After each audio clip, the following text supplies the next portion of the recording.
Најнапред сакам да ги поздравам напорите кои што ги прави Министерството за образование за спроведување на значајни реформи како во основното, така и во средното образование.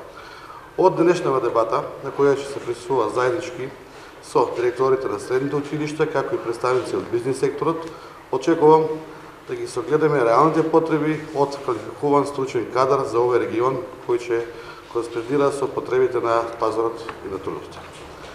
По направените анализи и по завршувањето на овие дебати ќе се добие реална слика за потребите од нови профили на кадри, како и потреба да има доквалификување на постоечките во овие гранки од бизнис секторот каде што е потребно.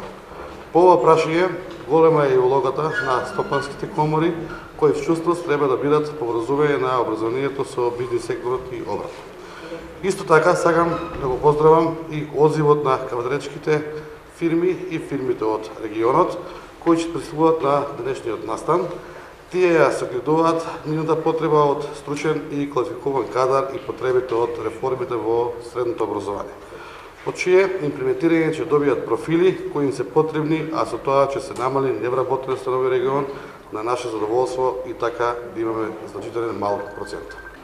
Сакам најпрво да ја поздравам оваа иницијатива за предвремено увидување на потребите на образовниот сектор во наредниот период или во наредните години.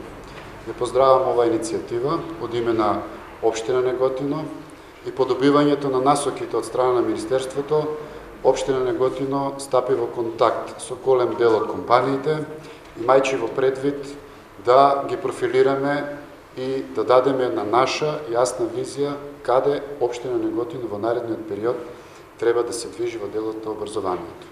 Сметам дека оваа иницијатива од страна на Министерството е благовремена. Голема благодарност до Министерката, до цело Министерство за оваа иницијатива. Сметам дека плодот од овие вакви состаноци ќе го видиме во наредните периоди. На овие средби кои што ги правиме како Министерство за образование и наука заедно со општините и со средните стручни училишта, кое што е под мотото Учи паметно, работи стручно, и со поддршка на швајцарската амбасада, имаме идеја да заеднички утврдиме кои се профилите кои што ќе се отворат за запишување на ученици во средните училишта во училишната 2021-2022 година.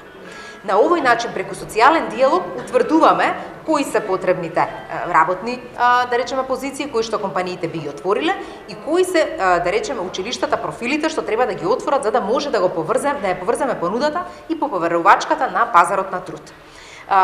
И предходни министри работеа на усогласување. На овој начин сега само го спуштаме диалогот најниско или на локално ниво, за да ги утврдиме потребите и на тој начин да ги сервисираме истите тие потреби. До сега одржавме 4 средби кои што покажаа дека ова е четврта, кои што покажаа дека навистина компаниите имаат потреба да дискутираат и со Министерството, и со општините, и со средните училишта, и дека со модуларното поставување на средното стручно образование може да се направат комбинации за да профилите може да служат на повеќе компании. И на тој начин се осовременува средното стручно образование. Но Министерството не само што ќе ги прилагоди профилите на потребите на реалниот сектор, туку ќе учествуваме и со политика за стипендирање на ученичките од техничките струки, онаму каде што посебно ќе се појави потреба од воспоставување на паралелки со дуално образование или одреден период од образованието да се поминува во компанија, а одреден период да се поминува во училиште. На тој начин ќе добиеме квалификувана, но и мотивирана работна сила. Очекувам да на крајот од сите овие дебати училиштата испратат барање до Министерството за образование и наука со барање профилите кои што биле утврдени на овие средби да станат реалност во училишната 2021-2022 година.